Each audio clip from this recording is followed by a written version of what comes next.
ಅಂತೂ ಇಂತೂ ಸಾಕಷ್ಟು ಸಮಸ್ಯೆಗಳು ಸವಾಲುಗಳ ನಡುವೆ ಕೂಡ ಮಾರ್ಟಿನ್ ಚಿತ್ರತಂಡ ಕೊನೆಗೂ ಚಿತ್ರದ ಶೂಟಿಂಗ್ ಅನ್ನು ಮುಗಿಸಿದೆ. ಇವತ್ತು ಇಡೀ ಚಿತ್ರತಂಡ ಫುಲ್ ಜೋಶ್ನಲ್ಲಿ ಸಿನಿಮಾದ ಶೂಟಿಂಗ್ ಮುಗಿದ ಸಂಭ್ರಮವನ್ನು ಹಂಚಿಕೊಂಡಿತ್ತು. ಹೀಗೆ ಆಕ್ಷನ್ ಪ್ರಿನ್ಸ್ ಧ್ರುವ ಸರ್ಜಾ ನಟನೆಯ ಮಾರ್ಟಿನ್ ಚಿತ್ರ ಇದೀಗ ಶೂಟಿಂಗ್ ಪೂರ್ಣಗೊಳಿಸಿ ಫುಲ್ ಆಕ್ಟಿವ್ ಆಗಿದೆ. ಮೈಸೂರು ರಸ್ತೆಯಲ್ಲಿರೋ ಟೊರೊನೊ ಫ್ಯಾಕ್ಟರಿಯಲ್ಲಿ ನಡೆದ last day ಶೂಟ್ನಲ್ಲಿ Dhruva Sarja, AP Arjun, ನಿರ್ಮಾಪಕ ಉದಯ್ ಮೆಹ್ತಾ ಭಾಗಿಯಾಗಿದ್ರು.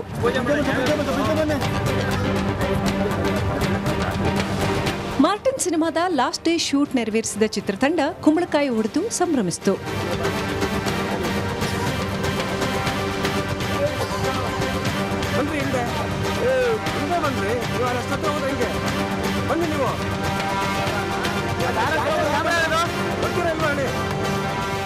ಇದೇ ವೇಳೆ ಆದಷ್ಟು ಬೇಗ ಸಿನಿಮಾವನ್ನ ತೆರೆ ಮೇಲೆ ತರೋಕೆ ನಾವ್ ರೆಡಿ ಅಂತ ನಟ ಧ್ರುವ ಸರ್ಜಾ ಹೇಳಿದ್ರು. ಇಲ್ಲ, ನಾನು ಮಾಡೋ ಮೂವೀಸ್ ಅಲ್ಲಿ ಎಲ್ಲದರಲ್ಲೂ ಇರುತ್ತೆ. ಅತ್ತೂರಿ, ಬಹದ್ದೂರ್, ಭರ್ಜರಿ, ಇದರಲ್ಲಿ ಪೊಗರಲ್ಲೂ ಒಂಚೂರು ಬೇರೆ ಥರ ಇತ್ತು.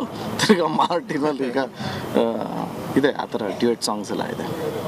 ಇನ್ನು 240ಕ್ಕೂ ಹೆಚ್ಚು ದಿನಗಳ ಕಾಲ ಸಿನಿಮಾವನ್ನು ಚಿತ್ರೀಕರಿಸಿದ್ದು ಬರೋಬ್ಬರಿ 2 ವರ್ಷಗಳ ಕಾಲ ಈ ಚಿತ್ರತಂಡ ದುಡಿದಿದೆ ಅಂತ ಹೇಳಲಾಗಿದೆ.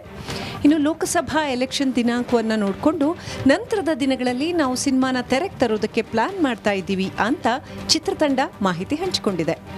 ಇನ್ನು ಸಿನಿಮಾ ಬಹುತೇಕ ಕಂಪ್ಲೀಟ್ ಆಗಿದ್ದು ರೀ ರೆಕಾರ್ಡಿಂಗ್ ಮಾತ್ರ ಬಾಕಿ ಇದೆ ಅಂತ ಹೇಳಲಾಗ್ತಾ ಇದೆ.